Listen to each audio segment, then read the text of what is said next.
इस वीडियो में हम स्टार्ट करेंगे क्लास 9 एक्सरसाइज 9.3 का क्वेश्चन नंबर 11।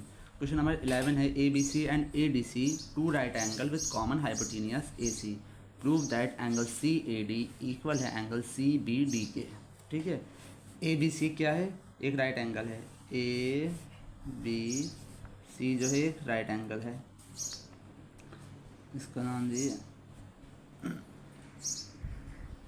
ठीक है, ए बी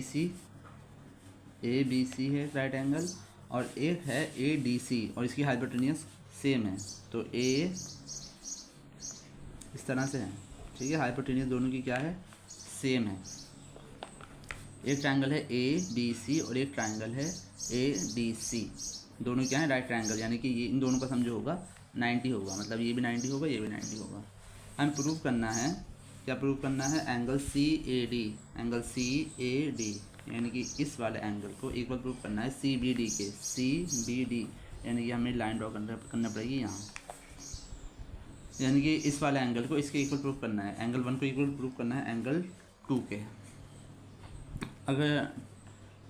अगर हमने इसको प्रूव कर दिया कि ये क्या है, अगर हमने प्रूव कर दिया कि सर्किल के अंदर है, अगर ये मान लीजिए सर्किल के अंदर ये इस तरह से है, ये अगर ये सर्किल के अंदर होता इस तरह से,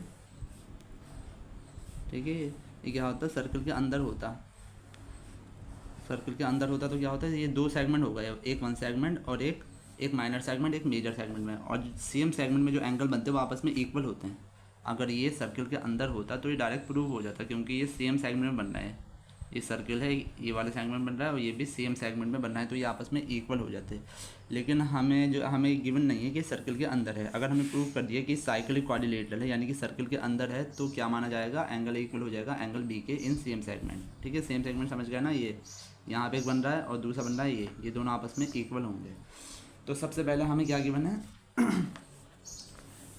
ए B C and triangle A B C and triangle A D C is ah, ठीक है, आर राइट ट्राइंगल। ठीक है, क्या है ये? राइट ट्राइंगल है, right angle triangle.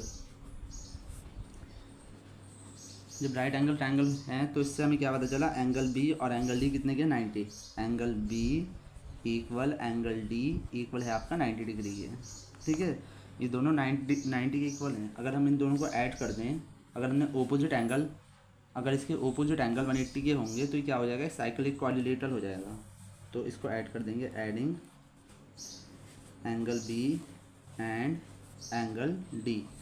Angle B यानी कि एंगल बी में एंगल डी को ऐड करना है, यानी कि एंगल बी भी 90 का है और एंगल डी भी कितने का है? 90 का। तो angle B plus angle D हो जाएगा आपका 180। कितना हो जाएगा? 180 डिग्री। ठीक है, तो हमें पता चल गया इन दोनों का सम कितना है? 180। तो now opposite angle are supplementary. ठीक है, सप्लीमेंट्री का मतलब होता है 180, कॉम्प्लीमेंट्री होता है 90 और सप्लीमेंट्री होता है 180, यानी इन दोनों का सम कितना हो गया?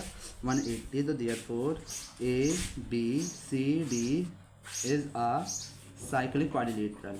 ठीक है, साइक्लिक क्वाड्रिलेटरल। जब ये साइक्लिक क्वाड्रिलेटरल है तो एंगल 1 इक्वल हो जाएगा एंगल 2 के, यानी कि angle C A D equal हो जाएगा एंगल सी बी डी के। इसका रीज़न क्या है? Angle in same segment, angle in same segment are equal. ठीक है, जो भी एंगल सेम सेगमेंट में होते हैं वो आपस में इक्वल होते हैं। ये हो गया आपका क्वेश्चन नंबर 11। अगर आपको लाइन से वीडियो देखना है तो प्लेलिस्ट में देखें।